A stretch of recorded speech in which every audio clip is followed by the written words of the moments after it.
Ladies and gentlemen, boys and girls, historians, and tech enthusiasts, welcome to Timeless Sagas.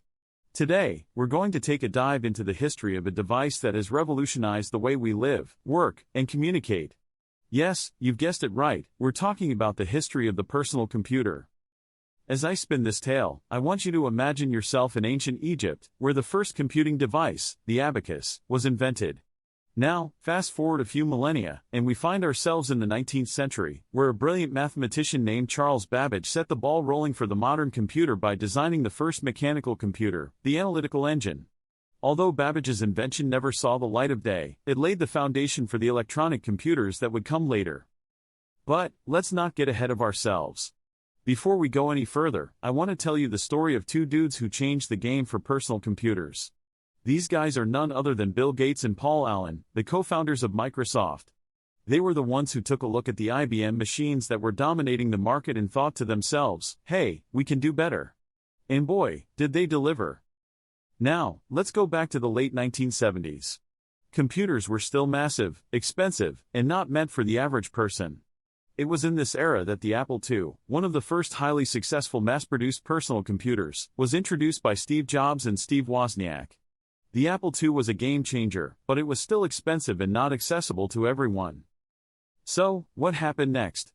Well, in 1981, IBM introduced their own personal computer, the IBM PC. This machine was a game-changer because it was affordable, easy to use, and it brought computing power to the masses. However, there was still one crucial element missing, an operating system. And that's where our friends Bill Gates and Paul Allen come back into the picture. Gates and Allen saw the potential in the IBM PC and decided to create an operating system for it, called MS-DOS. Microsoft's operating system quickly became the standard for PCs, and the rest, as they say, is history. But the story doesn't stop there. Throughout the 1980s, advancements in technology led to the development of smaller and more powerful computers. It was during this time that the term personal computer really took on its modern meaning, as computers became accessible to the average person. And, as you may have guessed, this was also when the epic rivalry between Microsoft and Apple began in earnest. Now, let's fast forward to the early 1990s, when things really started to heat up.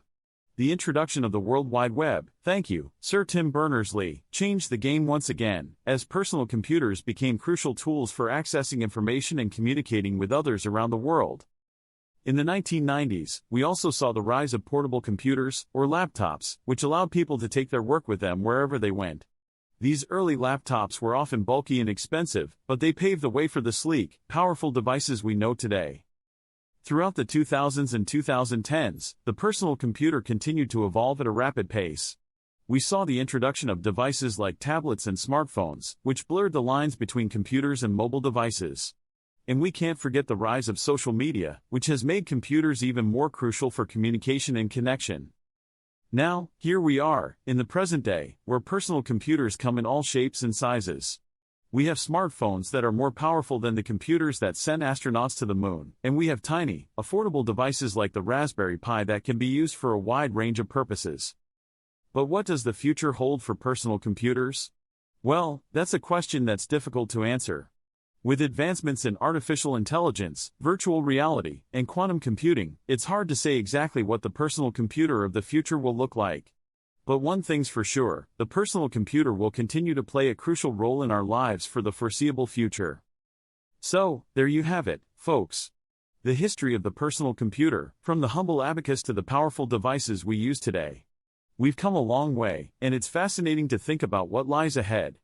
But for now, let's appreciate the incredible technology we have at our fingertips and remember the pioneers who made it all possible. Thank you for joining me on this journey through the history of the personal computer. I hope you enjoyed this trip down memory lane as much as I did. And, as always, don't forget to like, comment, and subscribe to Timeless Sagas for more engaging and comedic historical stories. Until next time, stay curious, and keep exploring the timeless sagas of human history.